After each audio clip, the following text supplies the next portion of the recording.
Proseguimos con nuestro video, en este caso sobre el ítem de resonancia magnética nuclear. En el conjunto de materiales que se puso a consideración de ustedes, van a encontrar varios ítems relacionados con esto, algunos incluso solamente de imágenes, etc.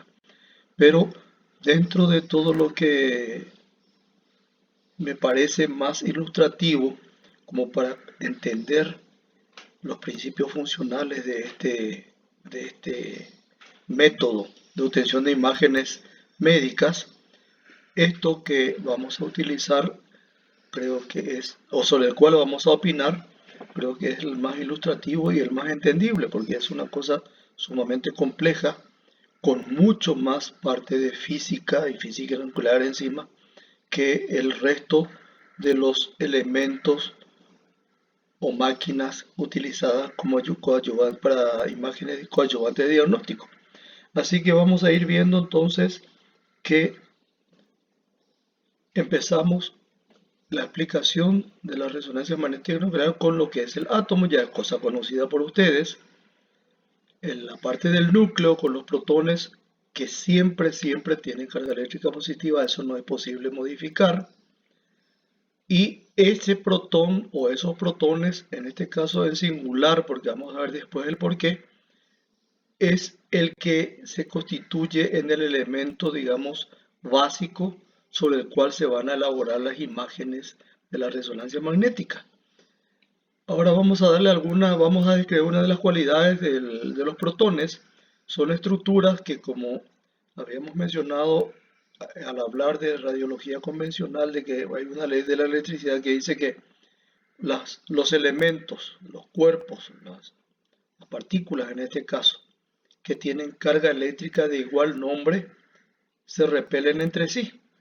Pero tenemos la casualidad de que existen átomos con una enorme cantidad de protones, es decir, partículas con carga eléctrica positiva, que sin embargo tienen que cohabitar juntos en el núcleo de todos esos átomos. Obviamente que entonces vamos a tener en cuenta dos tipos de fuerza. Uno, el más importante, sería la fuerza que trata de mantener la cohesión entre esos elementos de carga positiva, de carga de igual nombre, y por el otro lado, la fuerza de repulsión que por ley de la electricidad existe entre ellos.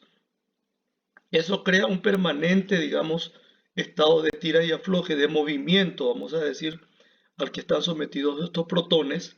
Y dentro de esos movimientos vamos a diferenciar específicamente dos, que son los inherentes, los no modificables, digamos, que siempre están existiendo y que pueden de alguna manera ser influenciados en determinadas circunstancias cuando se someten estos protones a la acción de un campo magnético externo grande.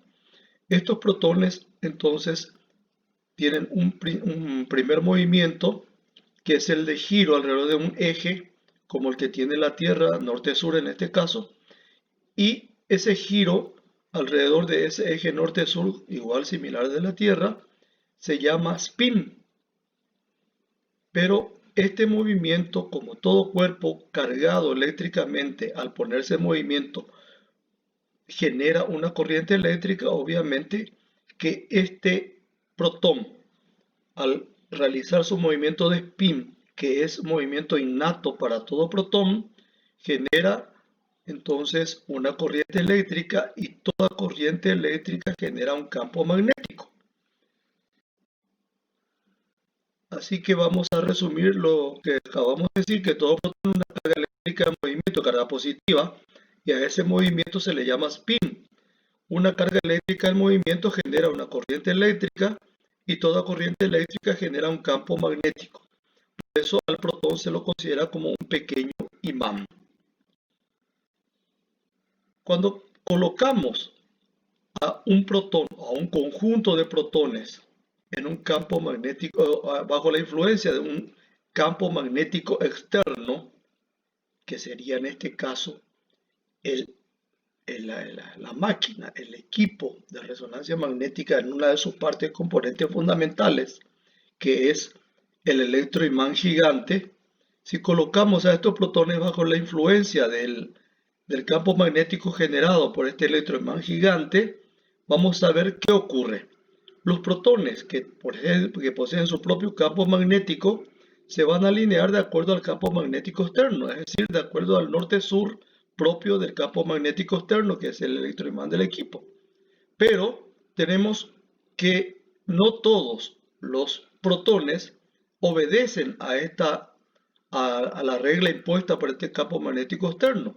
En mayoría sí, pero de todas maneras tenemos que pueden alinearse en el mismo sentido del campo magnético externo, llamamos en paralelo, y es la alineación la posición que adopta la mayoría de los protones, pero algunos disidentes, algunos que no obedecen a esta regla, se alinean en contrasentido y a eso le llamamos entonces alineación en antiparalelo.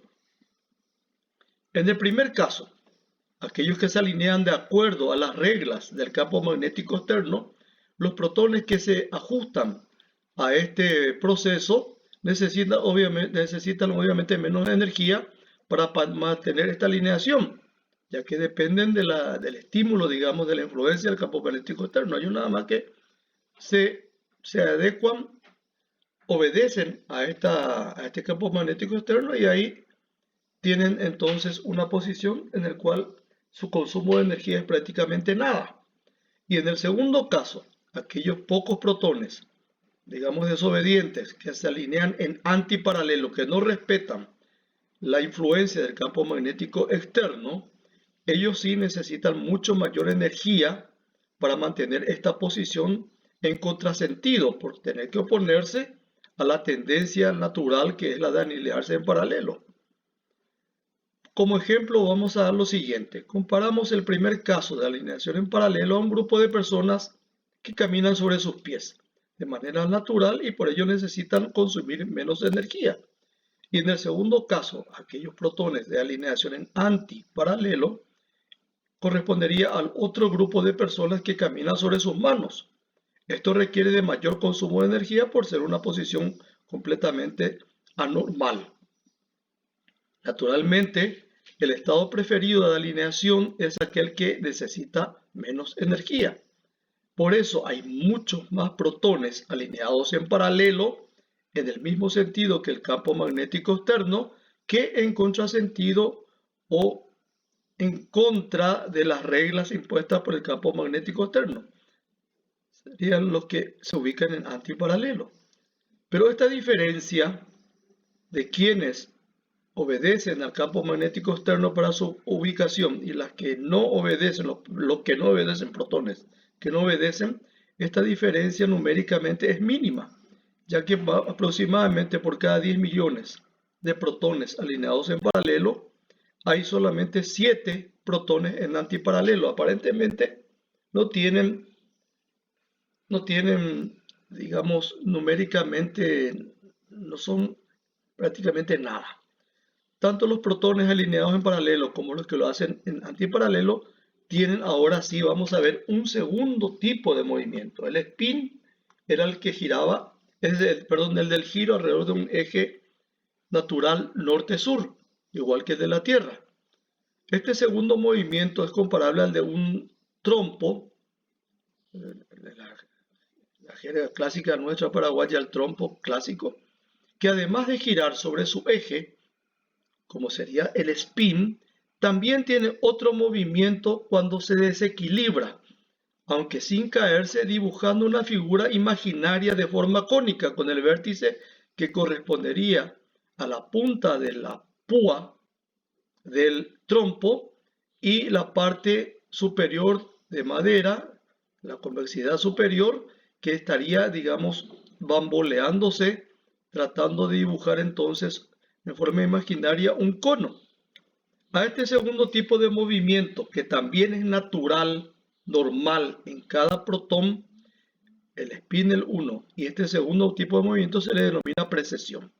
Ahora bien, la velocidad con que precesan, con que tienen este segundo tipo de movimiento de los protones, es propio y único para cada protón de cada tipo de materia de la cual forman parte, o su átomo forma parte. Así que no hay dos velocidades de precesión que sean similares, teniendo en cuenta diferentes tipos de materia y de sus átomos, y obviamente también por ahí sus protones. Así que cada cual tiene lo suyo y es exclusivo. Ahora esta velocidad de precesión es muy rápida, la unidad de tiempo en la que se mide por segundo, y puede eventualmente modificarse esta velocidad de precesión por acción de un campo magnético externo. Así que a esa influencia del campo magnético externo que actúa sobre la velocidad de precesión de giros de precesión por segundo que tiene todo protón, se le llama una constante giromagnética. Obviamente que entonces tenemos que establecer, ya que la precesión es propia del protón y cada protón de cada materia tiene su propia velocidad de giro por segundo, vamos a ver entonces que tenemos que también establecer una constante en cuanto a la intensidad del campo magnético externo. Y vamos a ver entonces que ocurre, como decíamos recién, que la velocidad de precesión está en relación directa con la intensidad del campo magnético externo. Es decir que aumentando la intensidad del campo magnético vamos a aumentar la frecuencia o la velocidad de precesión de un determinado protón, cualquiera sea la naturaleza de la materia de la cual formen parte. Disminuimos la intensidad del campo magnético externo y va a empezar un freno, una disminución de la frecuencia de precesión de ese mismo protón. Así que tenemos entonces que la constante giromagnética es la que está es la regulación, digamos, de la precesión de acuerdo al campo magnético externo. Así que decíamos que está en relación directa una cosa con la otra, más intensidad de campo magnético, más velocidad de precesión. O sea que la intensidad o la frecuencia de precesión depende de la constante giromagnética. Esta constante giromagnética es diferente para los protones de cada elemento químico. Tomamos el protón de hidrógeno como el elemento base para ser utilizado por el resonador, por el equipo productor de la imagen por resonancia magnética, por algunos motivos. En primer lugar, el hidrógeno es el elemento químico, el átomo de hidrógeno es el elemento químico más simple. Solamente tiene un protón y un electrón.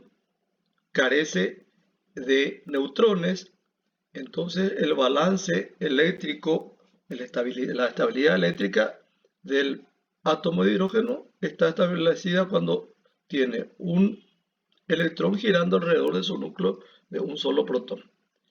Este elemento que corresponde al átomo de hidrógeno tiene, decíamos, el protón de cada átomo diferente para cada tipo de materia de la cual formen parte, tiene una constante, una velocidad constante de precesión, vueltas por segundo, digamos así. Y obviamente que puestos a una constante también, que sería la intensidad del campo magnético, que correspondería a un Tesla. Tesla es la unidad de medición del campo, de la intensidad de un campo magnético. Significa entonces que el protón de hidrógeno precesa en estas condiciones, bajo un campo magnético, la influencia de un campo magnético de un Tesla, unas 42 millones de veces por segundo. El cabeceo del trompo que trata de caerse, pero no termina de caerse nunca, es con esa frecuencia de giro, 42 millones de veces por segundo, propio, exclusivo del protón de hidrógeno, cuando está bajo un campo magnético, la influencia de un campo magnético de un Tesla. Bueno, los protones entonces tienen este segundo tipo de movimiento, y habíamos visto ya al principio que siempre existe una mayor cantidad de protones orientados en paralelo al campo magnético que los desobedientes, los que no obedecen a este campo magnético y se ubican en antiparalelo. Así que siempre vamos a tener que la suma de carga de energía eléctrica o de corriente eléctrica generada por el spin de cada protón y el campo magnético consecuente a la presencia de esta corriente eléctrica generada por el spin, van generando una suma de carga eléctrica que conocemos con el nombre de vector. Y como la mayor parte de protones se alinean en paralelo con el eje mayor magnético del electroimán externo, del campo magnético externo, el electroimán propio del equipo, vamos a ver entonces que vamos a tener la suma de dos cargas de intensidad, que sería una la correspondiente a la intensidad de campo magnético propia del equipo, del electroimán gigante, y a eso sumado, porque se alinean en el mismo sentido, la suma entonces de carga magnética que corresponde a los electrones que sí han obedecido, vamos a decir así, la orientación impuesta por el campo magnético externo. A este tipo de vector, o a la suma del vector, digamos, protónico, a la del vector propio del campo magnético externo, se le denomina magnetización longitudinal. Es entonces este vector longitudinal aquel cuya dirección coincide con el eje del campo magnético externo y podría ser utilizado para una medición de intensidad de campo magnético, o aquello que generó el campo magnético, que sería la corriente eléctrica producida por el giro del spin. Así que sí, vamos reciclando para atrás. Pero existe un problema. No podemos medir la intensidad de este vector protónico puro porque se confunde con el vector del eje magnético propio del campo externo y por lo tanto no resulta útil para obtener una señal, porque no podemos saber nunca cuál es la intensidad del campo magnético generado por los protones y cuál es la que corresponde al campo magnético externo. Los dos están sumándose, así que no hay manera de separar una cosa de la otra. Por ejemplo, si intentamos desagotar el agua de un recipiente, agua que entró, por ejemplo, en un bote, en una canoa, y lo vertemos al mismo recipiente, no podríamos medir la cantidad de agua que estamos desagotando, no lo vamos a terminar de desagotar nunca. Sacamos de la parte delantera de la canoa y la tiramos a la parte trasera de la canoa, pero dentro de la misma canoa siempre no podemos saber qué cantidad de agua es la que estamos tratando de vaciar de la canoa. Pero sin embargo, si desagotamos el recipiente, la canoa, el bote, y colocamos el agua en otro recipiente o lo vertemos directamente al río, que es otro elemento diferente al del bote, entonces vamos a poder medir la cantidad de agua que estamos desagotando, cuántos baldes de agua ya hemos sacado. En resumen, la magnetización longitudinal no puede medirse por coincidir con el campo magnético externo. Necesitamos entonces una magnetización diferente, de dirección diferente, en este caso transversal sería lo ideal, al campo magnético externo para medir sola y exclusivamente la intensidad del campo magnético de los protones. Eso conseguimos con este elemento que está, digamos, adicionado al resonador. Es una fuente generadora de radiofrecuencia. El pulso de radiofrecuencia es una onda de radio similar a la que se recibe en cualquier receptor de radio que tenemos por la casa. Esta onda de radiofrecuencia se emite en impulsos cortos y tienen la siguiente función. Estas ondas o pulsos de radiofrecuencia perturban a los protones ubicados en paralelo, digamos, al campo magnético externo. Pero no cualquier pulso de radiofrecuencia perturba a estos protones, sino solamente cuando la frecuencia de precesión del protón coincide con la frecuencia de la onda sonora o de la onda de radio. Cuando se establece esta similitud entre la frecuencia de precesión protónica, 42 millones de veces para el protón de hidrógeno, bajo un campo magnético de 1 Tesla, decíamos.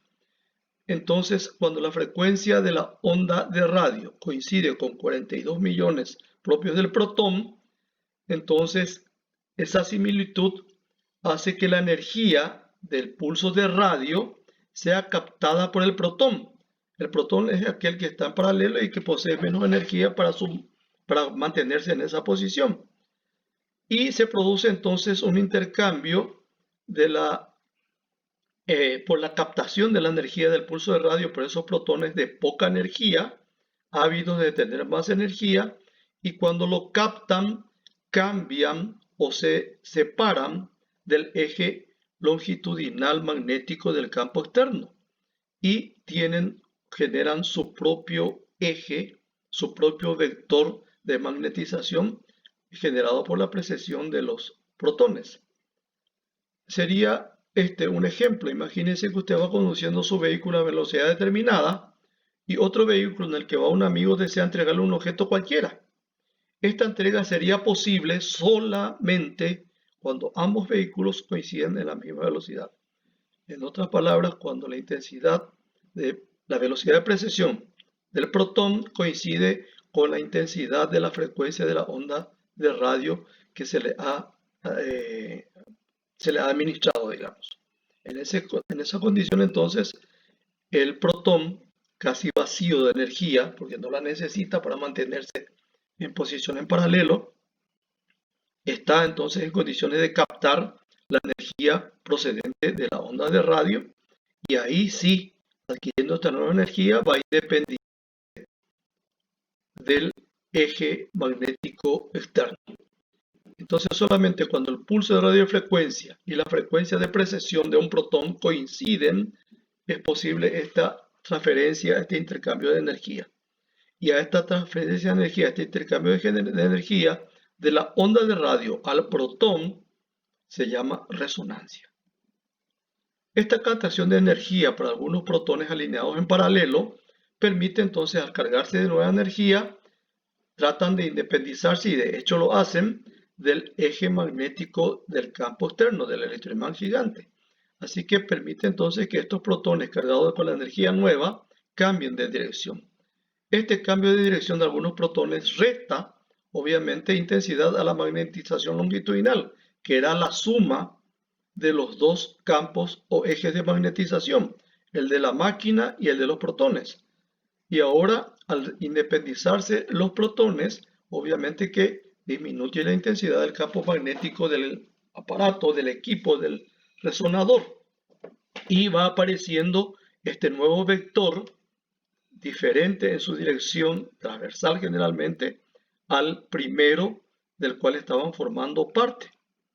Y a este nuevo vector se denomina magnetización transversal, y al no coincidir ni confundirse con el eje del campo magnético externo, resulta posible medir su intensidad. Este nuevo vector transversal está compuesto por protones que giran y precesan, generando una corriente eléctrica. Eso ya habíamos visto. Todo protón que gira genera corriente eléctrica, y toda corriente eléctrica genera campo magnético. En este caso, lo que interesaría es aprovechar la producción de corriente eléctrica producto del giro de los protones. Y esta corriente eléctrica es posible captarla por una antena que el equipo trae entonces ubicado en condiciones y posición adecuadas para captar esta nueva corriente eléctrica puramente protónica. Esta corriente eléctrica es captada por esta antena, y a eso se le llama señal de la imagen por resonancia magnética. Esa corriente eléctrica es la que va a ser remitida posteriormente al procesador, a la parte computarizada del equipo, para que lo convierta en imagen. Es la señal de la imagen, el equivalente, digamos, al píxel y al voxel que habíamos visto en tomografía computarizada.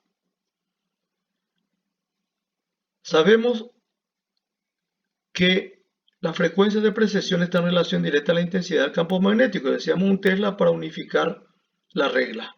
Si variamos la intensidad o frecuencia giro-magnética, es decir, de la intensidad del campo magnético externo, también los protones van a variar su frecuencia. Aumentamos la intensidad del campo magnético, va a aumentar la frecuencia de giro de precesión de los protones, y a la inversa, disminuimos y también la frecuencia de precesión va a bajar. Así que entonces implica esto que los protones van a responder a diferentes variaciones del campo magnético, y a las diferentes variaciones de pulso de radiofrecuencia. ¿Por qué? Porque si nosotros tenemos un protón que de 42 millones de vueltas de precesión por segundo en condiciones de un campo magnético de 1 Tesla, llevamos eso a 2 Teslas, la frecuencia de giro va a ser mayor. Entonces va a requerir mayor intensidad, mayor frecuencia de onda sonora para nivelarse para nivelar ambas frecuencias. O si bajamos la intensidad del campo magnético, baja la frecuencia de precesión, menos intensidad de radiofrecuencia vamos a necesitar para que se nivelen ambos elementos. Así que vamos a tener entonces posibilidad de ir cambiando la velocidad de precesión de acuerdo a la variación de intensidad del campo magnético externo. ¿Qué pasa si interrumpimos el pulso de radiofrecuencia que organizó la formación de este vector, digamos, independiente, puramente protónico? Que todo el sistema que fue perturbado, vamos a decir así, porque lo natural era la alineación en paralelo, que fue perturbado por el pulso de radiofrecuencia, retorna a su estado original. Es decir que van a ir nuevamente los protones alineándose de acuerdo al campo magnético externo. Y este vector transversal comienza a disminuir de intensidad hasta desaparecer, mientras que el longitudinal, el que corresponde al campo magnético del externo propio de la máquina, del equipo, vuelve a retomar y aumentar progresivamente también su valor inicial. En otras palabras, todo el sistema que fuera perturbado se relaja volviendo a la normalidad. Perturbado y estaba utilizando mucha energía para conservarse diferente, separado, independiente del campo magnético externo. Así que al terminar su fuente de provisión de energía, se relaja y vuelve a someterse obligatoriamente a la intensidad del campo magnético externo. Los protones que por la energía que ya habían pasado a caminar por las manos, decíamos, van a retornar, a caminar por los pies. En otras palabras, se desprenden de la energía absorbida del pulso de radiofrecuencia, esta energía se expulsa al exterior sin ninguna utilidad para nada. Ahora, el tema es que no todos los protones retornan a la normalidad.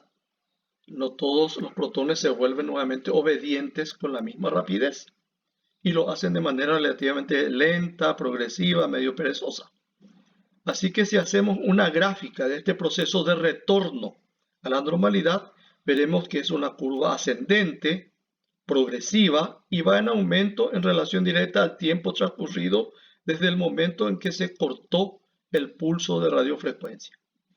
A este proceso de retorno a la normalidad con aumento progresivo del vector longitudinal y la disminución progresiva también del transversal se denomina T1, tiempo de relajación 1. Es el tiempo que tarda entonces la magnetización longitudinal en recuperar su valor inicial por el aporte que va recibiendo del campo magnético procedente de los protones que se van realineando nuevamente como al principio. Si aplicamos nuevamente el pulso de radiofrecuencia, ¿qué ocurre? Esta energía de pulso es nuevamente captada con rapidez, absorbida por rapidez por protones alineados en paralelo. ¿Por qué? Porque ellos tienen poca energía, no necesitan energía para obedecer al campo magnético externo. Así que se les ofrece nueva fuente de energía y la captación es prácticamente automática. Entonces, al tener estos protones nueva energía, rápidamente se independizan del campo magnético principal y empiezan a formar su vector propio y este proceso es muy rápido. Así que si llevamos a una gráfica este proceso tendremos una curva rápidamente descendente y en muy corto tiempo. La vuelta a la normalidad, decíamos, es una curva ascendente, lenta, progresiva y se produce en un tiempo mucho más largo. Así que a este proceso de relajación, de formación del eje transversal le llamamos tiempo de relajación o tiempo 2T2. Como para comparar, vamos a decir que el retorno a la normalidad, desaparición de T2 y vuelta a T1 o al eje longitudinal propio del electroimán de la máquina, este es un proceso lento, progresivo y va en aumento en relación directa al tiempo.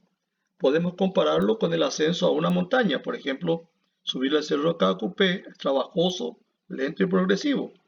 En cambio, el cambio de dirección para crear un eje de magnetización transversal por la absorción de energía que le proveyó la onda de radio, este es un proceso muy fácil, rápido. Es el equivalente al descenso del cerro de Cacupé, que es fácil, relajado y rápido.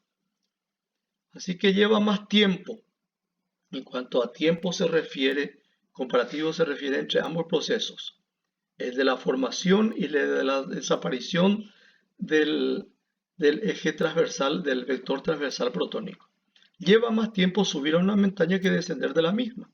Eso significa necesariamente entonces que T1, el proceso de retorno a la normalidad, es siempre más largo que el proceso de independencia o de formación del vector transversal, que es el T2. El retorno es más lento que la formación o la independencia de ese vector del equipo. T1, el tiempo de retorno a la normalidad, es aproximadamente entre 2 y 10 veces más largo que T2, que es el de la formación del vector transversal. Y en los tejidos biológicos, T1 tarda en promedio entre 300 a 2000 milisegundos, mientras que T2, la formación del vector transversal independiente puramente protónico, tarda en promedio entre 30 a 150 milisegundos. Pero, como es difícil precisar cuándo termina T1, porque decíamos que el retorno a la normalidad de los protones es lento, progresivo, perezoso, se considera valor promedio útil cuando ya se ha recuperado el 63% del valor inicial de la magnetización longitudinal que teníamos antes de aplicar la onda de radiofrecuencia. Es el eje longitudinal sumado, protónico sumado al del equipo. A este se le llama porcentaje de relajación longitudinal, T1. Y como valor promedio útil de T2, cuando se forma el vector independiente puramente protónico, cuando se ha completado ya el 37% de su valor inicial, a eso se le llama, ya se le da como útil para la formación de imagen, a la carga de la energía eléctrica, a la corriente eléctrica generada por este movimiento, se le da ya con un 37% de formación, digamos, ya útil y suficiente. A esto se llama porcentaje de relajación transversal. Como ejemplo, en un bar solicitamos un trago largo. Implica eso esperar un considerable tiempo para que le sirvan, para que le preparen y le sirvan su bebida. Es decir, que el T1 es largo. Cuando al fin le traen su pedido, usted se toma su tiempo para beberlo lenta y tranquilamente. El T2 también es largo. En conclusión, con esto aprendemos que el agua o cualquier líquido en general tienen T1 y T2 largos. Y como todo tejido enfermo contiene más agua que lo normal, es el edema inflamatorio propio de todo proceso patológico, se comportarán igual que el ejemplo mencionado, guardando relación estos tiempos T1 y T2 con la cantidad de agua o edema que dichos tejidos contengan. Cuanto más agua, más largo T1 y T2. Otro ejemplo, si usted en el mismo bar pide que le sirvan una hamburguesa con mucha grasa, es seguro que ya lo tengan todo preparada y se lo traerán de inmediato. Es un T1 corto, tiempo de espera corto, T1 corto. Es decir, el tiempo de vuelta de los protones hacia el eje magnético principal va a ser corto. Es decir, que el 63% de retorno de protones va a ser relativamente corto en cuanto a tiempo se refiere. Y con el apetito que usted trae, se comerá su hamburguesa rápidamente, va a tener también un T2 corto, es decir, la formación del eje transversal en forma muy rápida y corta. Conclusión, la grasa y los tejidos compactos tienen un T1 y T2 cortos, siendo la grasa la que lleva el mayor tiempo de estas dos modalidades de tiempo, T1 y T2, en comparación también variable de acuerdo a la densidad de cada tejido que ya no sea precisamente graso. Acá tenemos en gráfica cómo va la cuestión que hemos ya planteado. Arriba tenemos un globo terráqueo con su eje norte-sur y abajo la dirección de giro, digamos. Si esa misma imagen traspolamos a un protón, la imagen que le sigue, vamos a tener su mismo eje y el mismo giro que como si se tratara del globo terráqueo. Es el spin. Al producirse este movimiento de spin, se genera una corriente eléctrica y la corriente eléctrica genera un campo magnético que está especificado en la gráfica chiquitita de abajo a la izquierda. En la gráfica grande tenemos dos grupos de protones. El de la izquierda, los protones no influenciados o no expuestos a ningún campo magnético, cada uno con su eje de spin y de precesión independientes. En cambio, cuando ese mismo paquete de protones lo sometemos a la acción de un campo magnético externo, la imagen de la derecha, vamos a ver que la mayor parte de esos 5 protones que muestra nuestro ejemplo, 3 en mayoría van a alinearse en relación al campo magnético externo. Y los otros 2 van a ser los desobedientes, los que van de contramano y se van a alinear en antiparalelo. Es decir, que hay siempre un predominio de los que respetan la indicación del campo, la influencia del campo magnético externo y unos pocos que le llevan la contra. Acá le tenemos lo que también hablamos. Es mucho más cómodo, fácil, sin mucho consumo de energía, caminar por los pies como es natural. En cambio, que caminar con las manos, los protones que no obedecen las influencias del campo magnético externo son aquellos que tienen que estar ahí tratando de caminar por las manos. Numéricamente también va la diferencia de 4 a 3. Acá le tenemos en gráfica a lo que es el movimiento de precesión. Sometido entonces a un campo magnético externo estándar, un Tesla, vemos que ese cabeceo de trompo es, decíamos, propio, característico y único para cada tipo de protón que forma parte de un átomo y ese átomo de cada tipo de materia en particular. Y ahí al lado le tenemos su comparación con el cabeceo de un trompo. A eso le llamábamos movimiento de precesión. Acá le tenemos bajo la influencia del campo magnético a este movimiento de precesión. Acá le tenemos al eje magnético longitudinal la suma del eje magnético propio del electroimán del equipo más el eje magnético o la carga magnética de los protones obedientes, aquellos que no van en antiparalelo, y le tenemos entonces un vector longitudinal grueso, grande, gordo.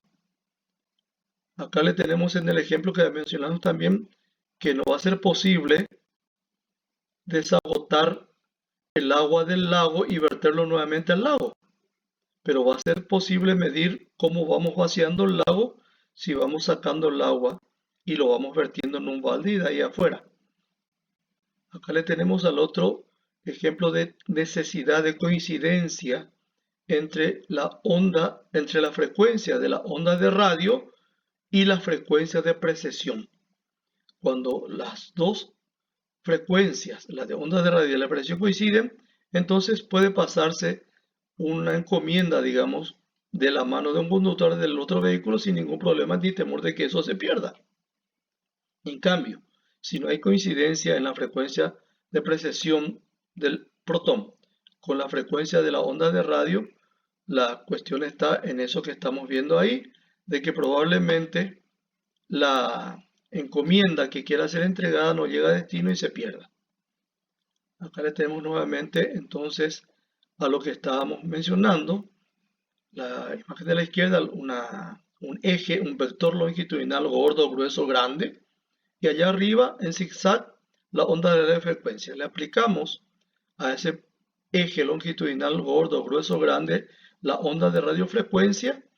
Los protones van a captar esa energía de la radiofrecuencia y van a empezar, en la gráfica de la derecha se ve, la formación progresiva de un vector transversal que va restándole intensidad al vector longitudinal inicial. Cuando volvemos a invertir el asunto le sacamos a esos protones que formaron el vector transversal su fuente de energía, cortamos la onda de radiofrecuencia, pues necesariamente van a tener que volver a ser influenciados por el eje magnético gigante de la máquina y progresivamente va a ir bajando de intensidad el eje transversal inicial exclusivamente protónico y van a ir sumándose al eje longitudinal del campo magnético del equipo que se tenía ahí. Acá la tenemos como es una curva prolongada en el tiempo, es decir, este es el proceso de retorno a la normalidad o T1. Acá le tenemos en gráfica más entendible cuál es T1 y cuál es T2.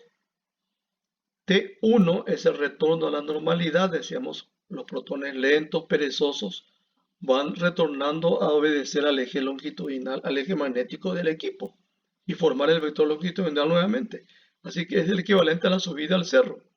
En cambio, cuando se le otorga esa fuente de energía externa, producto de la onda de radiofrecuencia, la captación de esa energía es automática y el descenso o la formación del vector independiente es un proceso muy rápido. Acá tenemos los ejemplos de la preparación del trago largo y lo de la hamburguesa. Y con esto tenemos más o menos ya concluido el proceso de función de una imagen o cómo funciona un resonador. Y agregaríamos algunas cositas nada más como que tiene una cualidad que no corresponde al tomógrafo computarizado, en el sentido en que en simultáneo el resonador puede ir formando ya en simultáneo, reitero, imágenes de la región en estudio en los tres planos espaciales clásicos, el transversal, el longitudinal y el axial. Así que es otra de las cualidades, entonces ya se puede ir observando la formación rápida de las imágenes obtenidas en estos tres planos espaciales y ir entonces observando desde diferentes puntos de vista la presencia o no de algún detalle anormal en el segmento anatómico en estudio.